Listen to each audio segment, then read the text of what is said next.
네, 16절부터 18절은 굉장히 유명한 말씀이죠.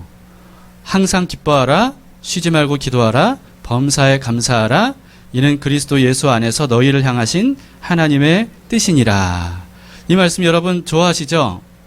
네, 좋아하시면서도 뭔가 부담스럽죠? 네, 왜냐하면 그냥 기뻐하라, 기도하라, 감사하라 그러면 네 하고 있어요, 이렇게 말씀드릴 수 있을 텐데, 근데 거기에 뭐가 붙어요?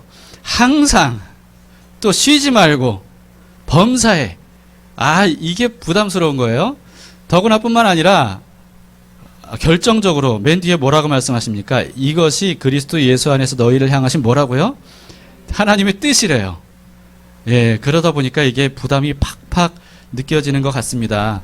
사실 뭐 삶이 좀 이렇게 괜찮을 때는, 마음도 괜찮고 상황도 괜찮을 때는 이 말씀이 뭐 얼마든지 뭐 이렇게 살겠습니다 하지만, 만약에 무슨 일이 있고 좀 상황이 힘들고 마음이 힘들고 감정이 다운되고 이런 상태에서 이 말씀을 보면 별로 반갑지 않고 오히려 부담이 더 느껴지는 어떤 이런 말씀으로 여러분들이 생각하시는지 모르겠습니다.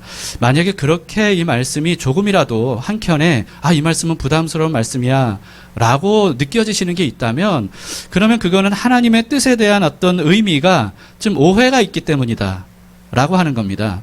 대부분 여러분 하나님의 뜻 하면 주로 이제 한 가지 의미로만 생각하는 경향이 있어요. 그게 뭐냐면 첫 번째가 이제 명령, 법. 우리가 이제 하나님의 뜻 하면 그렇게 생각하는 거죠. 그래서 하나님의 명령, 법 반드시 순종해야 되고 어기면 벌 받는 어떤 이런 식으로 하나님의 뜻을 생각하는 경우가 있습니다. 그래서 하나님이 항상 기뻐하라고 하셨는데 나 항상 기뻐하지 못하는데, 쉬지 말고 기도하라고 하셨는데 나 기도 거의 못하는데, 감사하라고 하셨는데 나 감사보다 불평 원망이 많은데, 그럼 하나님께 벌 받는 거 아니야? 하나님께 죄송한 마음이다. 이런 것들이 우리 안에 한켠에 있는 거죠. 여러분, 물론 하나님의 뜻 안에는요, 명령, 법, 계율 뭐 이런 의미가 담겨 있는 게 있습니다. 그런 의미가 있어요.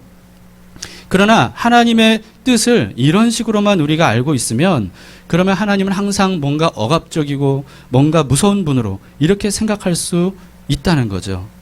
그러나 그렇지 않다는 겁니다. 하나님의 뜻에는 사실 여러 가지 의미가 있어요. 오늘 그거를 좀 아주 간략하게 몇 가지만 말씀을 드리려고 하는데, 근데 여러분 또 아셔야 되는 건 뭐냐면요, 하나님의 뜻이 명령이나 법이라는 의미로 쓰였다 하더라도 그것조차도 사실 하나님이 우리를 벌하시거나 우리를 뭐 심판하시기 위해서 그런 명령과 법을 정하시고 말씀하신 게 아닙니다. 반대예요. 하나님이 그런 명령, 법으로서의 뜻을 우리에게 말씀하시는 이유는 우리를 죄로부터 보호하시기 위함이에요. 우리를 악으로부터 보호하시기 위함입니다. 이건 상식적인 거예요. 여러분 생각해 보세요. 대한민국 법이 우리 국민들을 보호하기 위한 법입니까? 아니면 해하기 위한 법입니까? 물론 악한 법도 있을 수 있어요. 인간의 법이니까. 그러나 전반적으로 사실 법이 무엇 때문에 자꾸 만들어져요? 국민들을 죄로부터, 악으로부터, 무질서로부터 보호하기 위해서. 그래서 법을 만드는 거예요. 물론 독재자는 다르겠지만. 여러분, 그렇습니다. 하물며 불완전한 한 나라의 법도 국민을 지키기 위한 법인데, 하물며 선하시고 우리를 말할 수 없이 사랑하시는 하나님께서 우리에게 하나님의 뜻으로서 이렇게 해라, 이렇게 하면 안 된다라고 말씀하시는 그런 명령과 법들이 우리를 해하기 위해서, 우리를 해롭게 하기 위한 법이겠냔 말이에요. 우리를 보호하시기 위한 법이죠. 그러니까 여러분, 하나님의 뜻에 대해서 여러분 속아서는 안 됩니다. 하나님과의 관계를 깨기 위해서 사탄이 지금도 거짓말로 많은 사람들을 이렇게 하나님에 대해 오해하게 만들어요. 이간질을 해요. 하나님이 우리를 괴롭히시는 분 같고 우리를 벌하시려고 하는 분 같고, 하나님은 우리를 심판하지 못해서 혈안이 되신 분처럼 이렇게 사탄이 오해하게 만듭니다. 여러분, 그건 다 오해예요. 또 하나님의 뜻에는요, 어떤 의미가 있냐면 계획이라는 의미가 있습니다. 물론 여러분들이 계획하면 나를 향한 하나님의 계획이 뭘까라고 하는 개별적인, 개인적인 하나님의 계획, 하나님의 뜻, 이걸 여러분들이 알고 싶은 마음이 많으실 거예요. 근데 오늘 주제와는 좀 다르고, 그리고 이걸 다루려면 굉장히 많은 시간이 필요하기 때문에 계획 중에서도 이 계획은 일단 보류해 두고, 어떤 계획에 대해 말씀을 드리는 거냐 하면, 인간의 순종, 불순종과 관계없이 반드시 이루시겠다는 하나님의 의지. 이런 의미로 하나님의 뜻이라고 말하는 일들이 표현하기도 합니다. 가장 대표적인 예가 뭡니까? 죄에 빠져서 멸망당할 수밖에 없는 운명에 처해진 우리 인간을 구원하시기 위해서 하나님께서 어떤 계획을 세우셨어요? 예수 그리스도를 통해 모든 인류에게 구원의 길을 활짝 열어놓겠다 라고 하는 이런 계획을 세우셨잖아요. 태초부터 이런 계획을 세우셨거든요. 이 뜻과 계획을 꺾으려고 얼마나 인류 역사에서 사탄이 굉장히 온갖 계략을 통해서 이걸 방해했습니까? 이스라엘을 타락시키고, 이스라엘을 통해 이제 구원의 역사가 나타난다고 했으니까. 근데 이스라엘을 타락시키고 붕괴시키려고 온갖 애를 썼고, 겉으로 보기에는 그게 성공한 것처럼 보였어요. 그러나 결국은 하나님께서 어떻게 하셨습니까? 하나님께서 수많은 선지자들을 통해서 무수히 예언하신 말씀대로, 그러나 어느 누구도 예상하지 못했던, 심지어 사탄조차도 예상하지 못했던 그런 십자가와 부활의 방식으로 완벽하게 성취하셨죠. 완벽하게 구원의 길을 활짝 열어놓으셨죠. 이게 하나님의 뜻이에요. 하나님의 계획. 어느 누구도 막을 수 없는 하나님의 뜻입니다.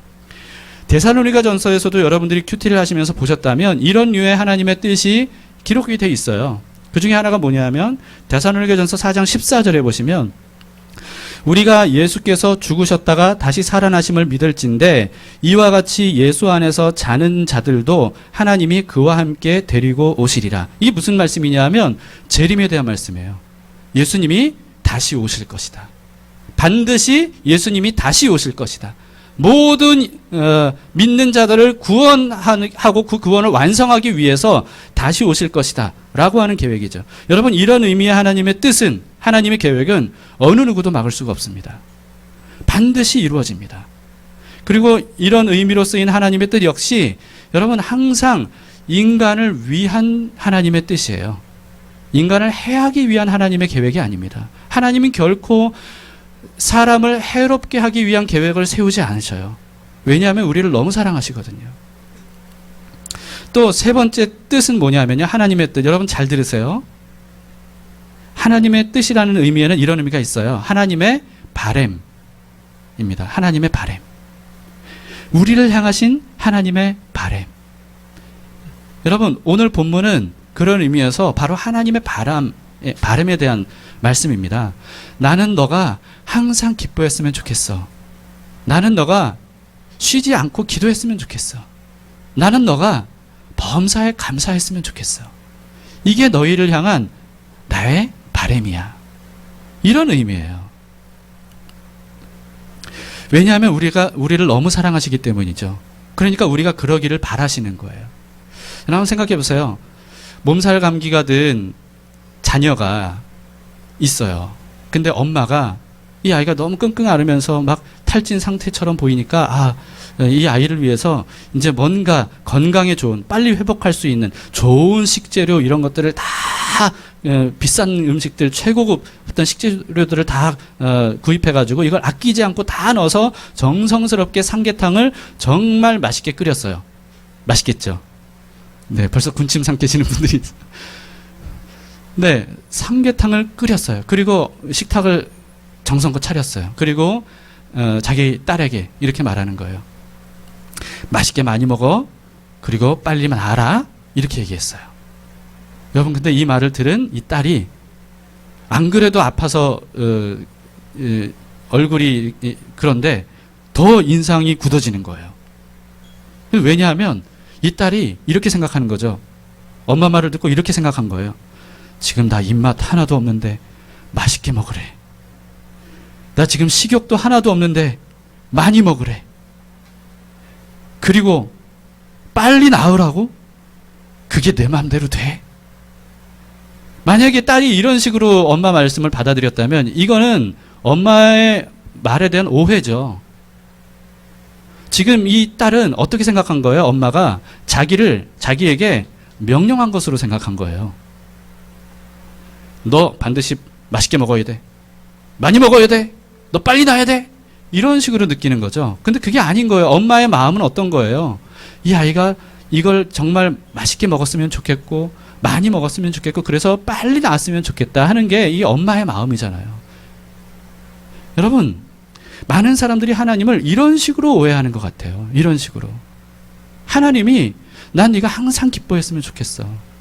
쉬지 않고 기도했으면 좋겠어. 나와 그렇게 항상 대화했으면 좋겠어. 그리고 너의 마음속에 언제나 모든 일에 감사하는 마음이 가득했으면 좋겠어. 라고 얘기하는데 우리는 부담을 느끼는 거예요. 하나님께 인상 쓰는 거예요. 왜 우리에게 이렇게 말도 안 되는 불가능한 이런 것들을 명령하시느냐 라고 하는 식으로 우리가 받아들이지는 않는가 라고 하는 겁니다. 여러분, 이건 오해입니다. 하나님은 우리가 늘 행복하기를 바라셔요. 하나님은 우리가 마음속에서 늘 만족하길 바라셔요. 이게 하나님의 뜻이에요. 그래서요, 오늘 본문은 데살로니가 교회를 향한 편지잖아요. 그러니까 이게 환난 중에 있었던 데살로니가 성도들을 향한 하나님의 뜻인 거예요. 하나님의 바람인 거예요. 너희가 비록 예수 믿는다는 이유로 많은 환난을 당하고 있지만 나는 너희가 그럼에도 불구하고 기쁨이 가득했으면 좋겠고, 하나님이 나와 늘 대화했으면 좋겠고, 그리고 늘 감사하는 마음이 가득했으면 좋겠다 라고 말씀하시는 거죠. 여러분, 하나님의 뜻을 이해하기 쉽게 세 가지로 나눠서 설명을 드렸는데요. 근데 정확하게 세 가지로 나눠진다 이런 뜻은 아닙니다. 뭐 10가지, 20가지로도 나누어서 설명을 할 수도 있고, 근데 이제 몇 가지로 분류를 이렇게 한다고 해서 이 무자르듯이 정확하게 구분되는 것도 아니에요. 이게 명령과 뜻으로, 법으로서, 그리고 또 어떤 계획으로서, 바램으로서의 어떤 이런 하나님의 뜻이라는 의미가 마치 제가 이미지화하자면 그라데이션처럼 이렇게 연결되어 있는, 그러니까 무자르듯 이렇게 딱 나눠지진 않습니다. 다 섞여 있어요. 중요한 건 뭐예요? 여러분, 어떤 의미의 하나님의 뜻이라고 말하든 그 모든 하나님의 뜻은요, 우리를 사랑하시는 마음으로부터 나오는 거예요. 그러니까 여러분, 성경에서 하나님의 뜻이라고 할 때 이걸 부담으로 생각하시면 안 됩니다. 하나님의 마음은 그런 게 아니에요. 심지어 명령 또는 법, 규칙 이런 의미로 하나님의 뜻이라고 말씀하신다 할지라도 그것조차도 우리를 사랑하시기 때문에 주시는 말씀이라는 거죠. 여러분, 그렇기 때문에 성경을 보시면 무수히 하나님의 뜻이 기록되어 있잖아요. 하나님의 뜻이 명령으로서 또는 계획으로서 바람으로서 굉장히 많이 기록이 되어 있거든요. 여러분, 이런 말씀들을 읽을 때 하나님의 사랑을 느낄 수 있어야 됩니다. 사실 창세기 1장 1절부터 요한계시록 마지막 절까지 모든 말씀들은 우리를 향한 하나님의 사랑이 얼마나 크고 놀라운지에 대한 기록들이에요. 그걸 알려주고 있는 내용들입니다. 에베소서 3장 18절 19절에 보시면 바울이 이렇게 말합니다. 능히 모든 성도와 함께 지식에 넘친다는 것은 인간의 상식과 생각을 뛰어넘는, 초월하는 이런 뜻이에요. 지식에 넘치는 그리스도의 사랑을 알고 그 너비와 길이와 높이와 깊이가 어떠함을 깨달아 하나님의 모든 충만하신 것으로 너희에게 충만하게 하시기를 구하노라. 여러분, 하나님과 그리스도의 사랑의 너비와 길이와 높이와 깊이가 무슨 뜻이냐 하면 말로 다 표현할 수 없을 정도로 한이 없다는 거예요. 그걸 깨닫기를 원한다 하는 겁니다. 하나님의 사랑은 측량할 수 없을 정도로 넓고 길고 높고 깊다는 거예요. 여러분, 이 사랑이 얼마나 큰지 우리는 하나님이 만드신 만물을 통해, 그리고 우리와 함께 하시는 성령님을 통해, 그리고 우리를 위해 기록된 이 말씀을 통해 얼마든지 우리는 발견하고 깨닫고 알 수가 있어요. 여기에 우리가 눈을 뜰 수 있기를 바랍니다. 여러분, 이 사랑이 얼마나 큰지를 깨달았던 한 사람이 있습니다. 프레드릭 리먼이라고 하는 사람인데요. 이 하나님의 사랑을 어느 순간 깨달았어요. 그 길이와 넓이와 높이와 깊이를 깨닫게 된 겁니다. 이 사랑에 너무 감동이 된 거예요. 한이 없구나. 측량할 수 없구나. 말로 다 표현할 수 없구나. 그래서 찬송가를 지었어요. 그 크신 하나님의 사랑, 말로 다 형용 못하네 입니다. 여러분, 3절 가사가 이렇습니다. 악보 띄워주실래요? 3절 가사를 보시면 하늘을 두루마리 삼고 바다를 먹물 삼아도 한없는 하나님의 사랑 다 기록할 수 없겠네. 여러분, 하늘을 두루마리 삼고 바닷물이 얼마나 많아요. 그 모든 물들을 다 먹물 삼아서 하늘에 기록을 한다 해도 하나님의 사랑을 다 기록할 수 없다는 거예요. 하나님의 크신 사랑 그 어찌 다 쓸까? 저 하늘 높이 쌓아도 채우지 못하리. 하나님 크신 사랑은 측량다 못하네. 영원히 변치 않는 사랑 성도여 찬양하세요. 여러분 우리도 이 사랑을 깨달을 수 있기를 바랍니다. 여러분들이 그 사랑을 가슴 깊이 느끼기를 바랍니다. 하나님에 대해 오해하지 마세요. 사탄의 속임수에 넘어가지 마세요. 하나님이 날 사랑하시지 않는가 봐. 아니 하나님은 원래 악한 분인가 봐. 아니 하나님은 원래 인간을 멸하시려고 작정하신 분인가 봐. 잘 화내고 분노하시고 분노를 조절하지 못하시는 분인가 봐. 여러분 그건 다 하나님에 대한 오해예요. 하나님에 대한 거짓 정보예요. 가짜 뉴스예요. 하나님은 그런 분이 아닙니다. 성경을 다시 보세요. 구절구절 보세요. 얼마나 노골적으로 하나님의 마음이 담겨져 있는지 몰라요. 하나님의 사랑이 담겨져 있는지 모릅니다. 우리가 어떤 색안경을 끼고 이 성경을 보느냐에 따라 하나님에 대한 이미지가 완전히 달라질 수 있어요. 여러분 하나님은 우리에게 사랑을 알게 하기 위해 하나님의 그 깊은 마음, 우리를 향한 그 주님의 넓고 크고 높고 깊은 마음을 알도록 하기 위해 성경을 우리에게 주셨어요. 봐라, 내가 얼마나 너희를 사랑하는지 아느냐. 여러분 인류 역사를 통해 하나님이 이루시고자 했던 일들은 뭐예요? 하나님의 사랑을 이루시라고 했던 거예요. 하나님의 사랑을 한 명이라도 더 깨닫고 알고 그 사랑에 푹 안기도록 하는 것이 하나님이 바라셨던 거예요. 하나님은 정말 우리를 사랑하십니다. 그 사랑이 너무 큽니다. 그래서 하나님은 우리가 정말 행복하기를 바라셔요.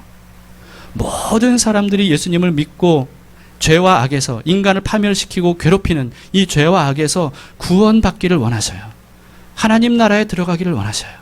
하나님과 항상 함께하기를 원하셔요. 하나님의 품 안에서 모든 눈의 눈물이 씻겨지기를 원하셔요.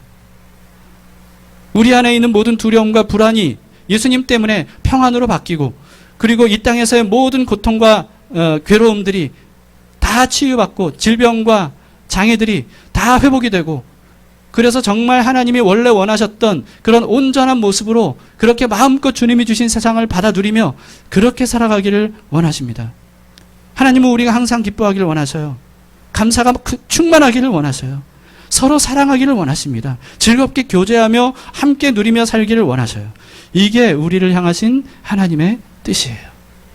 하나님의 마음입니다. 여러분 그러니까 하나님의 마음과 뜻을 더 이상 오해하지 마세요. 정말 하나님의 마음을 알기를 원하시면 성경으로 돌아가셔야 됩니다. 누가 뭐라고 얘기하는 거 말고, 여러분 사람은 하나님에 대해 오해할 수 있는데요, 이 오해한 사람이 자꾸 자신이 알고 있는 하나님에 대해 오해한 것을 진짜인 것처럼 퍼뜨리니까, 그러니까 이게 문제가 되는 거예요.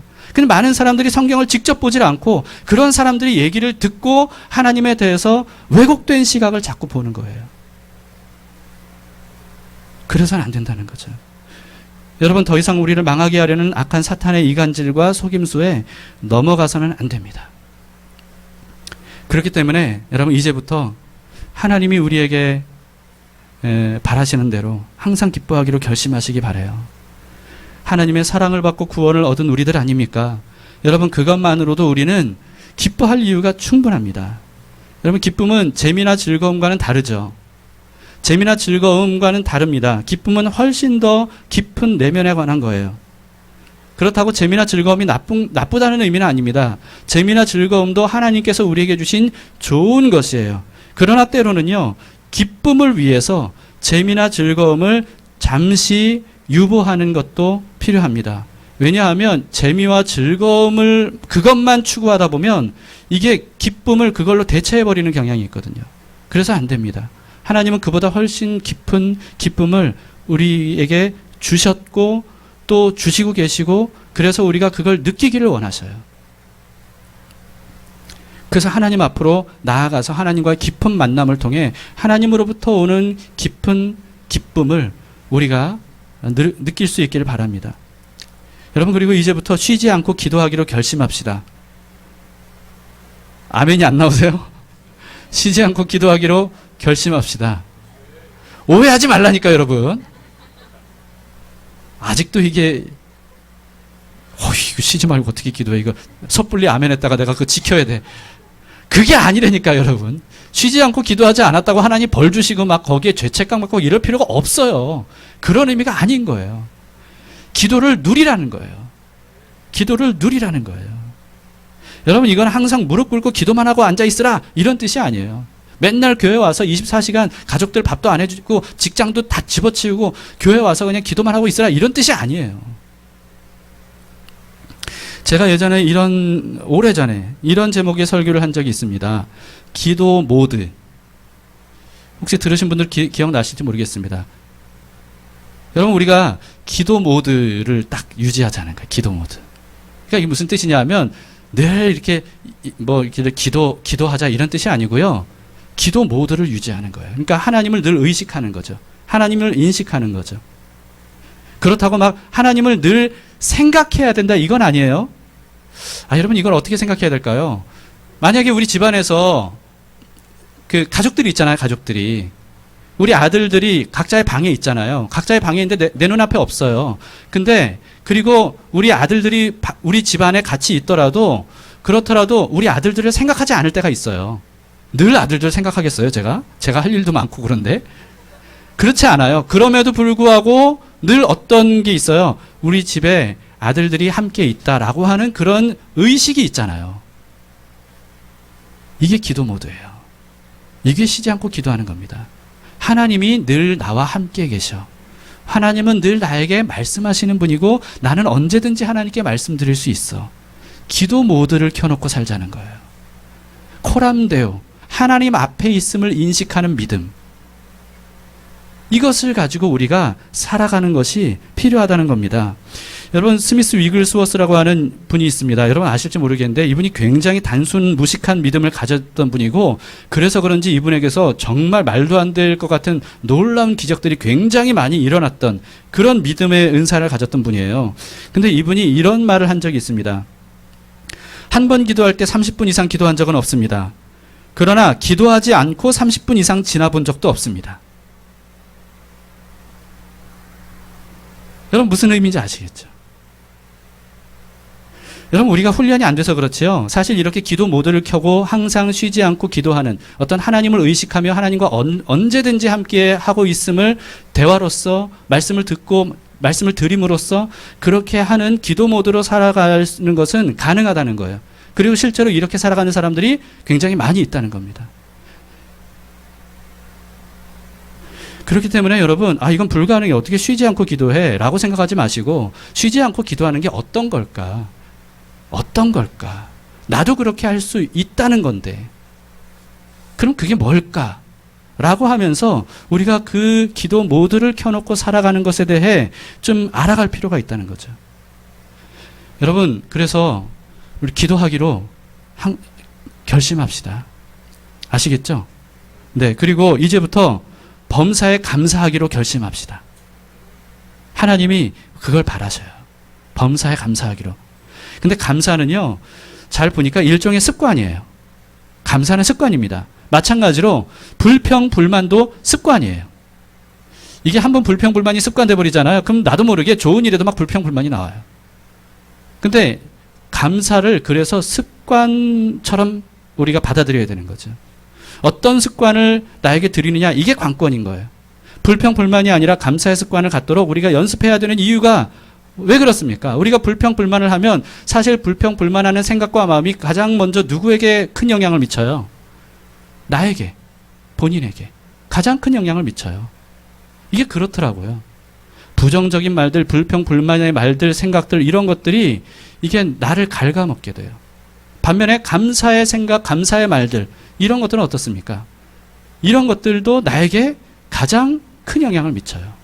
그러니까 어떤 습관을 하느냐라고 하는 것이 나의 삶의 질, 개인의 생각의 질을 바꿔놓을 수 있다는 거죠. 두 번째는 또 어떤 사람들에게 영향을 미쳐요?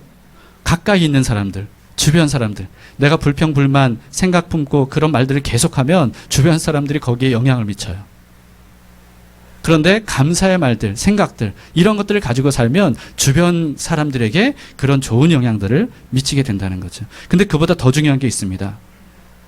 나의 이런 생각과 말들이 누구에게 가장 큰 영향을 미치냐 하면 하나님이에요. 여러분 내 말을 하나님도 들으십니다. 여러분 그런 거 느껴본 적 없으세요? 하나님께 기도한 게 아니에요. 기도한 게 아닌데 그냥 혼잣말이거나 아니면 혼자 생각한 건데 근데 그게 하나님이 들으시고 응답하신다는 느낌. 이런 거 느껴본 적 없으세요? 저는 굉장히 많이 느껴요. 나 혼자 생각한 건데 기도한 것도 아니고 기도할 생각도 못했어요. 그런데 하나님이 내 말을 들으셨구나. 이럴 때가 있어요. 여러분 하나님은요 기도하는 말만 들으시는 게 아니에요. 우리의 모든 말과 생각들을 다 듣고 알고 계셔요. 그래서 여러분 우리가 범사에 감사하는 습관을 연습할 필요가 있습니다. 이번 달 필독도서 습관 공부 5분만. 여러분 이거 읽으시면서요. 이걸 이제 실습할 거거든요. 실천할 거거든요. 이 책 다 읽고 난 다음에 그럴 때 반드시 우리 감사 습관에 대해서 우리 연습했으면 좋겠습니다. 항상 범사에 감사하기로 우리 결심합시다.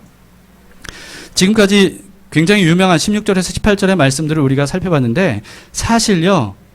그럼에도 불구하고 우리는 항상 기뻐하고 쉬지 않고 기도하고 범사에 감사하는 게 너무 멀게만 느껴져요. 나하고는 이게 안 맞는 것처럼 느껴질 때가 있어요. 그건 왜 그러냐 하면 그 다음 구절들을 우리가 모르기 때문이에요. 그 다음 구절들. 사실 그 다음 구절들이 중요합니다. 19절부터 22절까지 보시죠. 짧은 말씀이니까 다 같이 읽어봅시다. 시작. 성령을 소멸하지 말며 예언을 멸시하지 말고 범사에 헤아려 좋은 것을 취하고 악은 어떤 모양이라도 버리라. 예, 아까 제가 말씀드렸죠. 아픈 딸에게 엄마가 빨리 나아라 라고 이렇게 말만 한 게 아니에요. 말만 한 게 아니라 아이가 나을 수 있도록 좋은 영양분이 가득한 음식을 정성껏 주면서 많이 먹고 맛있게 먹고 빨리 나았으면 좋겠어 라고 얘기했죠. 여러분 그러지는 않고 말로만 빨리 나오라고 하면 이게 엄마의 진심이 느껴질 수가 없는 겁니다. 하나님께서도 마찬가지예요. 항상 기뻐하고 쉬지 않고 기도하고 범사에 감사하기를 내가 바란다 라고 말씀만 하시는 분인가? 이게 너희를 향한 내 바람이야. 그리고 뒷짐지고 계신 분인가? 정말 그러나 안 그러나 보자. 이런 분인가? 아니에요. 그게 아니에요. 그렇지 않습니다. 하나님은 우리가 그런 삶을 살 수 있도록 모든 필요한 것들을 제공해 주시는 분이세요. 이게 바로 19절부터 22절까지의 말씀을 통해 우리가 알 수 있는 내용입니다. 첫 번째, 하나님께서 우리에게 제공하신 것 중에 가장 큰 게 뭡니까? 성령님이에요. 성령을 소멸하지 말며 입니다.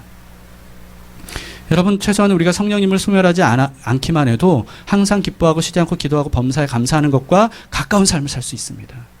문제는 뭐예요? 우리가 자꾸 성령을 소멸하기 때문이에요. 하나님은 하나님의 자녀가 된 모든 사람들에게 성령님을 보내주셔요. 이건 정말 놀라운 은혜예요. 여러분 놀라운 은혜의 정도가 아니고요. 사실 알고 보면 가장 큰 은혜예요. 성령님을 우리에게 보내주신 것은. 어느 정도냐면 성령님을 우리에게 보내주시기 위해서 하나님이 어떤 일을 하셨냐면 예수님을 이 땅에 보내셔서 십자가에서 죽고 부활하시도록 하셨어요. 무엇을 위해서? 성령님을 우리에게 보내주시기 위해서. 여러분 그 정도로 성령님을 우리에게 보내주시는 것이 하나님의 우리에게 최상의 것을 보내주신 것을 의미합니다. 예수님 영접하셨죠? 그럼 우리 안에 예수님 계시죠? 정확히 말하면 그리스도의 영, 예수님의 영인 성령님이 우리 안에 계시는 겁니다. 여러분 하나님이 우리와 항상 함께 계시죠? 하나님이 우리와 항상 함께 하시는 하나님일 때 그 하나님이 정확히 말하자면 우리 안에 들어오신 성령님을 의미하는 거예요. 성령님도 하나님이십니다. 여러분 많은 사람들이 성부, 성자, 성령 하니까 성부가 1등, 성자가 2등, 성령이 3등 이렇게 생각하는데 아니에요. 성령님도 전지전능하신 하나님이세요. 동등하신 하나님이세요. 근데 그 놀라운 분이 모든 만물을 창조하시고 그리고 그 주권을 가지고 계신 하나님이 우리 안에 들어오셨다는 거예요. 근데 함께 하실 뿐만 아니고 엄청난 일들을 하십니다. 요한복음 3장 5절에 보면 이렇게 말씀해요. 예수께서 대답하시되 진실로 진실로 내게 이르노니 사람이 물과 성령으로 나지 아니하면 하나님의 나라에 들어갈 수 없느니라. 성령님이 하시는 일이 뭡니까? 사람을 거듭나게 해요. 거듭나게 합니다. 이 거듭난다는 게 무슨 뜻이냐면 하나님 나라에서 살 수 있는 존재로 다시 태어나는 거예요. 이게 성령님께서 하시는 일이에요. 그리고 하나님 나라로 들어가게 해요. 자, 이걸 다른 말로 하자면 무슨 뜻이냐면요. 성령님을 우리에게 보내주시지 않았다면 우리가 거듭날 수 있다는 거예요, 없다는 거예요? 거듭날 수 없다는 거예요. 우리가 거듭날 수 있었던 것은 성령님을 우리에게 보내주셨기 때문입니다. 여러분, 우리가 하나님 나라에 들어갈 수 있는 이유는 하나님이 누구를 보내주셨기 때문이에요? 성령님을 보내주셨기 때문이지, 우리 안에 성령님을 보내주셨기 때문이지, 성령님을 보내주시지 않았다면 우리가 하나님 나라에 들어갈 수 없다는 거예요. 그래서 여러분, 성령님을 우리에게 보내주시기 위해 예수님이 이 땅에 오셔서, 먼저 오셔서 십자가에서 죽으신 거라니까요. 예수님이 아니었다면 성령님을 우리에게 보내주실 수가 없었어요. 이 한 가지 이유만으로도 우리가 항상 기뻐하고 쉬지 않고 기도하고 범사에 감사할 이유가 충분합니다. 성령님을 우리에게 보내주셨어요. 근데 성령님은 더 많은 일들을 하십니다. 요한복음 14장 26절에 보시면 보혜사 곧 아버지께서 내 이름으로 보내실 성령, 그가 어떤 일을 하시냐 하면 너희에게 모든 것을 가르치고 내가 너희에게 말한 모든 것을 생각나게 하리라. 그러니까 성령님은 진리를 알고 생각나고 깨닫게 해주신다는 거예요. 성령님이 아니면, 이게 다른 말로 하면 성령님이 아니면 우리가 진리를 알고 깨달을 수 있다는 거예요, 없다는 거예요? 없다는 겁니다. 그래서 여러분, 제가 누누이 말씀드리는데 성경을 문자로만 읽으면 안 돼요. 성령을 통한 하나님의 메시지를 우리가 깨달으려면 하나님을 통한 메시지가 우리에게 깨달으려면 성령님을 의지해야 되는 거예요. 성령님, 이 말씀의 의미를 제가 잘 깨달을 수 있도록 도와주세요. 여러분, 그래서 많은 사람들이 예수님을 안 믿고 성령님을 받지 못한 사람들도 막 성경을 읽고 자기 나름대로 해석을 해요. 그런데 다 틀린 해석이에요. 근거가 없는 해석이에요. 완전히 엉뚱한 해석이에요. 왜냐하면 성령님 없이 인간의 지식으로만 이 말씀을 해석하려고 하면 이게 앞뒤가 안 맞고 오류투성이고 모순투성이처럼 보이거든요. 그러나 그렇지 않습니다. 성령님이 우리를 진리로 인도하셔요. 그리고 진리로 인도하신다는 것은 무슨 뜻이냐면 우리가 성령님을 통해 진리를 깨닫고 알게 될 때 우리의 삶의 이유와 목적이 뚜렷해집니다. 진리를 깨달으면요, 하나님이 어떤 분인지를 알게 되고 내가 어떤 존재인지를 알게 돼요. 그리고 하나님과 내가 어떤 관계인지를 알게 돼요. 그러다 보면 내가 왜 존재하게 되는지, 내가 무엇을 위해 살아야 되는지 이것을 깨닫게 됩니다. 이게 바로 성령님으로 인해 진리를 알게 되기 때문에 그런 거예요. 여러분, 그래서 로마서 8장 14절에 이렇게 말씀합니다. 무릇 하나님의 영으로 인도함을 받는, 성령님이죠. 하나님의 영으로 인도함을 받는 사람은 곧 하나님의 아들이라. 여러분, 무슨 뜻입니까? 하나님의 성령님이 우리를 인도하신다는 거예요. 우리가 어떻게 살아야 되는지, 어디로 가야 되는지, 무엇을 해야 되는지, 이것을 성령님이 우리에게 알게 하시고 인도해 주신다는 거죠. 그 성령님을 우리에게 보내주셨어요. 뿐만 아니고 성령님은요, 정말 놀라운 권능을 주시는 분입니다. 사도행전 1장 8절에 보시면 오직 성령이 너희에게 임하시면 어떻게 돼요? 너희가 권능을 받아요. 성령님은 권능을 우리에게 주시는 분이세요. 이 권능이 두나미스인데요. 두나미스라는 말에서 무슨 단어가 나왔냐 하면 다이너마이트라고 하는 말이 나왔어요. 엄청난 힘, 엄청난 능력, 이런 의미입니다. 권력, 기적, 이런 것을 의미하는 단어예요. 전지전능하신 성령님이 행하시는 일들이죠. 초대교회 성도들에 대한 기록들을 보시면 여러분, 성령님께서 얼마나 이 초대교회 성도들을 통해 놀라운 일들을 많이 행하셨는지 모릅니다. 말 한마디로 평생 장애인이었던 사람을 일으켜 세우고 고치고 모든 질병들을 다 고치고 그리고 귀신들을 다 내쫓아버리고 그리고 맹독을 가졌던 뱀에게 물려도 아무렇지도 않도록 해주시고 그리고 심지어 죽은 자도 살아나도록 하고 그리고 사슬에 묶인 채 감옥에 갇혀 있었던 믿음의 사람들을 사슬을 풀어내고 옥문이 열리게 하고 걸어 나오도록 하시고, 아무튼 이 놀라운 일들이 굉장히 많이 기록이 되어 있는데요. 성경에만 기록되어 있는 게 아니고 사실 오늘날 현대에도 이런 일들이 지금도 많이 일어나고 있습니다. 지금도 많이 일어나고 있어요. 복음이 증거되는 곳에, 놀랍게 복음이 증거되는 곳에 모두 다 믿는 자에게 들어오신 성령님께서 하시는 일이에요. 정말 이런 일들이 우리에게 일어난다면, 우리에게도 일어난다면 항상 기뻐하고 쉬지 않고 기도하고 범사에 감사할 수 있을 것 같죠. 근데 문제가 있어요. 문제가 뭐냐면 처음에 말씀드린 대로 우리가 아무렇지도 않게 성령님을 소멸해버리기 때문이에요. 이게 문제예요.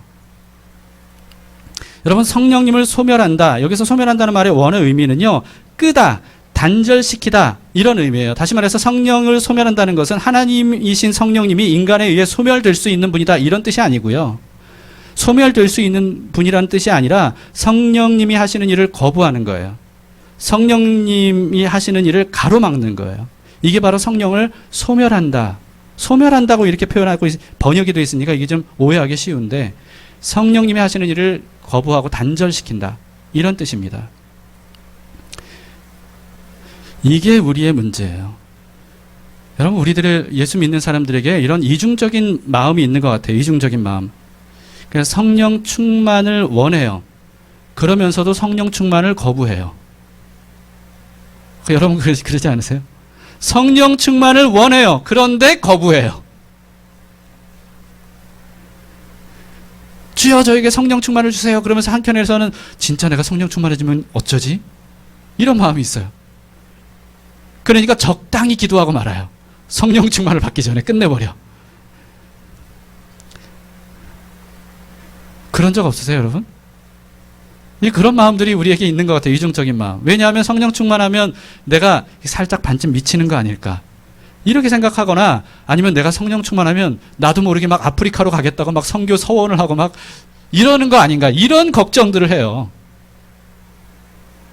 내가 성령 충만하면 내가 이게 뭔가 직장도 내팽개치고 막 하나님의 일들만 해야 될 것 같은 어떤 이런 생각을 합니다. 여러분, 이것도 정말 다 하나님에 대한 오해예요. 성령님에 대한 오해예요. 하나님은 그런 분이 아니세요. 성령 충만하면 내가 이제 그동안 재밌어하고 즐거워했던 모든 것들을 다 하지 말아야 되는 것처럼. 아니에요. 전혀 그렇지 않아요. 하나님은 우리를 사랑하시기 때문에 성령님을 보내주신 거지, 우리를 괴롭히려고 성령님을 보내주시는 게 아니에요. 예수님께서 구하라, 두드리라, 찾으라 말씀하셨죠. 그러면서 그 뒤에 이런 말씀하셨습니다. 누가복음 11장 13절에 보면 너희가 악할지라도 좋은 것을 자식에게 줄 알거든 하물며 너희 하늘 아버지께서 구하는 자에게 성령을 주시지 않겠느냐, 이렇게 말씀하셔요. 부모가 자식에게 좋은 것을 주는 것도 마땅한데 그보다 훨씬 너희를 사랑하는 하나님이 너희에게 좋은 것을 주시지 않겠느냐. 근데 그 좋은 것이 뭐예요? 성령 충만이에요. 성령님을 우리에게 보내주시는 것은 가장 좋은 것을 보내주시는 거예요. 여러분, 그러니까 안심하세요. 성령님을 구하세요. 성령 충만을 구하세요. 그러면 하나님이 항상 기뻐하고 쉬지 않고 기도하고 범사에 감사하라고 하신 것이 이 성령님으로 인해 가능하기 때문에 그렇게 말씀하신 거구나. 이걸 누릴 수 있는 거구나. 그걸 우리가 깨닫게 될 겁니다. 그 다음, 예언을 멸시치 말고, 이렇게 말씀합니다. 20절에 보시면 예언을 멸시하지 말고. 시간이 근데 다 돼버렸어요. 여러분, 예언을 멸시하지 맙시다. 네. 그리고 21절, 22절 보세요. 같이 읽읍시다. 시작.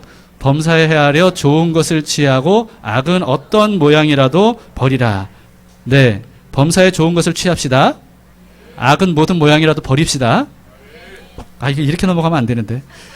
여러분, 선한 것을 버리고 악을 취하면 기쁨과 기도와 감사가 자연히 우리 안에서 멀어지게 돼요. 그러니까 선한 것을 안 취하고 악한 것을 취하면서 자꾸 내가 기뻐하지 못해, 내가 기도하지 못해, 감사하지 못해, 이건 하나님 탓이야, 이렇게 생각하면 안 돼요, 여러분. 하나님이 우리에게 얼마나 좋은 것들을 많이 주셨는데요. 성령님뿐만 아니라 얼마나 좋은 것들을 많이 주셨는데요. 근데 그걸 거부하면 안 돼요. 취해야 되고요. 그리고 악은, 죄는 모든 모양이라도 버려야 돼요. 이게 우리의 모든 기쁨과 행복을 다 갉아먹는 거거든요. 그 다음 마지막으로 5장 23절 24절. 평강의 하나님이 친히 너희를 온전히 거룩하게 하시고 또 너희의 온 영과 혼과 몸이 그리스도 예수께서 강림하실 때 흠없게 보존되기를 원하노라. 혼과 영과 몸, 전인격이 예수님께서 재림하실 때까지 흠없게 보존되기를 축복합니다. 여러분, 근데 우리의 힘으로 그게 안 되잖아요. 근데 걱정할 필요 없어요. 24절을 보시면 너희를 부르시는 이는 미쁘시니 그가 또한 이루시리라. 하나님이 이루셔요. 하나님이. 영과 혼과 몸이 흠없게 보존되도록 하나님이 하셔요. 비록 우리가 그걸 훼손했더라도, 실수와 죄와 잘못으로 훼손했더라도 하나님은 우리가 하나님 앞에 나아가게만 하면 그러면 회복시켜 주셔요. 그리고 그걸 다시 보존하도록 하시고 보존되도록 하셔요. 하나님이 이루십니다. 그 하나님이 우리와 함께 하십니다. 말씀을 마치겠습니다. 여러분, 우리를 향하신 하나님의 뜻이 뭡니까? 우리가 하나님 안에서 행복한 거예요. 하나님 안에서 기뻐하는 거예요. 하나님 안에서 즐거워하는 거예요. 하나님이 주신 좋은 것들을 받아 누리는 거예요. 하나님 품 안에서 늘 사랑으로 대화하고 교제하고 나누는 거예요. 하나님 나라에서 영원히 함께 사는 거예요. 이게 바로 하나님이 우리를 향하신 하나님의 뜻입니다. 우리를 향한 하나님의 이 뜻을 우리가 마음을 깨달아서 기쁨과 기도와 감사로 우리 주님께 화답해 드리도록 합시다. 아멘.